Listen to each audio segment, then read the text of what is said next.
Okay, Assalamualaikum dan selamat sejahtera. Hari ini saya akan explain tentang chemistry practical class. Okay, chemistry practical class akan dijalankan dalam 3 mode, iaitu mode pre-lab, okay, di mana kita akan prepare jota.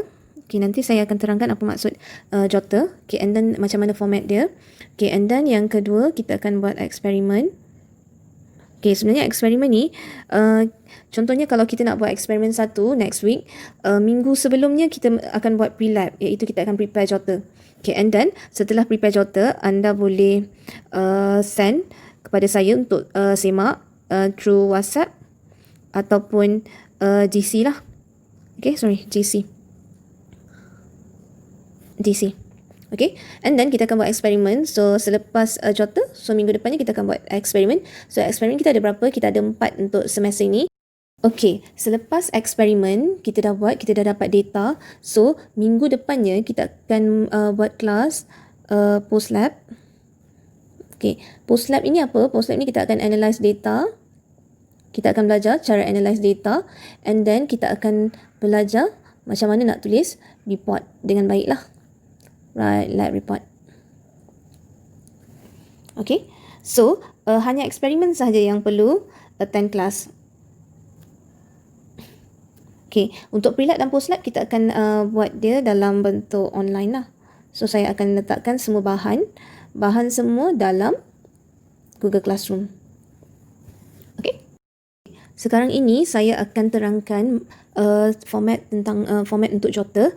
Okey, format untuk jota. Dalam jota ini adalah buku, apa-apa buku yang anda boleh sediakan.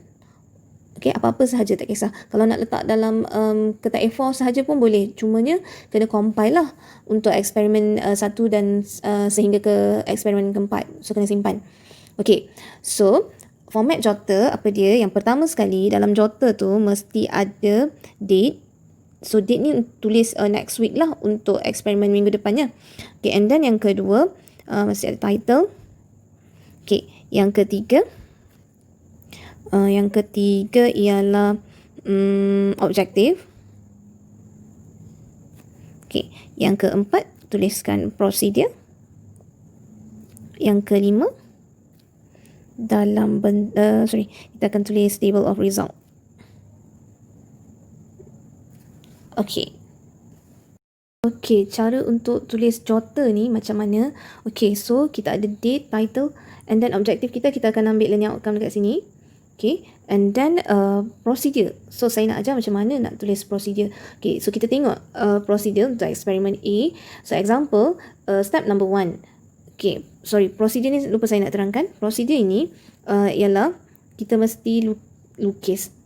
Sebab apa saya nak lukis? Sebab bila kita tengok prosedur yang ada ni kan sangat panjang kan, dan kita akan ambil masa sebenarnya untuk baca dan faham, kemudian dan baru kita nak buat. Contohnya kita nak weigh accurately 1.3 of pure sodium carbonate Na2CO3 in a clean dry 50 ml beaker. Okey, nak baca saja pun ambil masa. So apa yang kita perlu buat ialah kita akan lukis prosedur ini. Okey, macam mana nak lukis? Sebab apa kena lukis? Sebab bila lukis tu kita senang sekali tengok je. Sekali tengok je kita dah tahu kita nak buat apa. Okey, contohnya prosedur. Okey, macam mana nak buat? Okey, contoh prosedur ya. Prosedur. Okey, untuk jota. Okay, step number 1, weigh accurately 1.3 dalam in a clean dry 50 ml beaker. Okay, so we draw the beaker. Apa ukuran dia? 50 ml beaker. Okay, and then we have sodium carbonate. Okay, sodium carbonate. Yang kita nak timbang ialah sodium carbonate. So, macam ni, Na2CO3. Okay, and then nak timbang berapa banyak? Okay, so kita lukis penimbang. Okay, nak lukis berapa? Kita nak timbang berapa? So, kita nak timbang 1.3 to 1.35 gram. So, kita nampak ni, kita tahu. Oh, kena timbang sodium carbonate dalam 50 ml beaker. Berapa banyak? 1.3 to 1.35 gram. Okay, so kita ambil lagi satu contoh. Eksperimen step number 2. Okay, step number 2. Add approximately 20 ml of distilled water to dissolve the solid. Okay, so macam mana nak buat? Okay, step number 2. Kita buat arrow. Kemudian kita buat macam ni. Okay, kita ambil beaker. Sodium carbonate. Na2CO3, dan kita lukis beaker. Okay, and then kita lukis air. Distill water. Berapa ml? 20 ml. Apa yang kita nak buat? Kita nak dissolve. Okay, boleh? So, ini prosedur untuk jotter.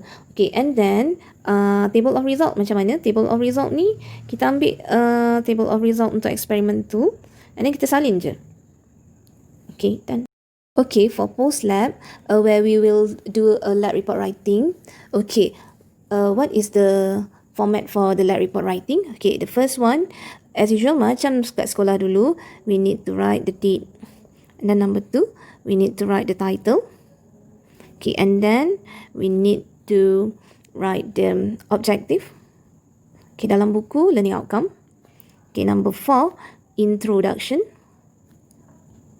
Okay, yang ni salin saja daripada buku.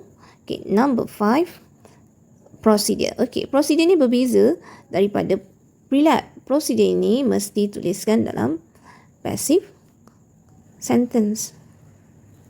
Okay, number 6, write table of result.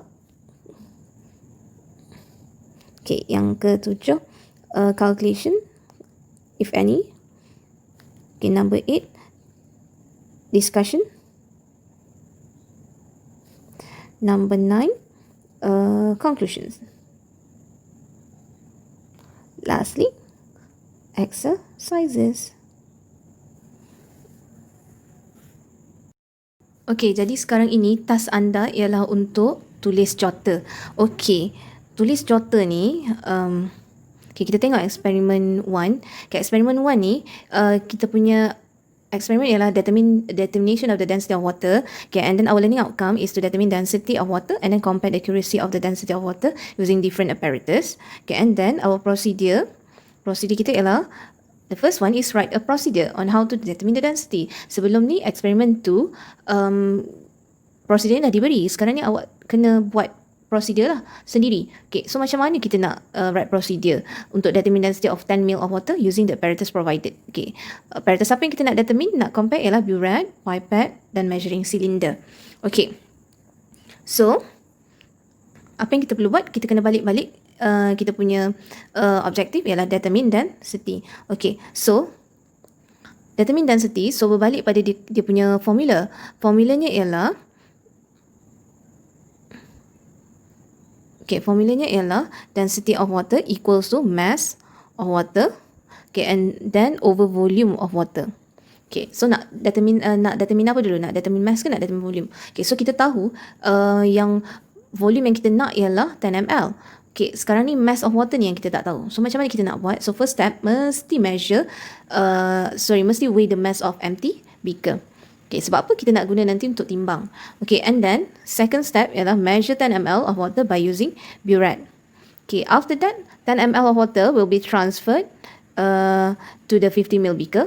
Okay, dah masuk dalam beaker ni baru boleh masuk dalam analytical balance. So weigh the beaker plus water.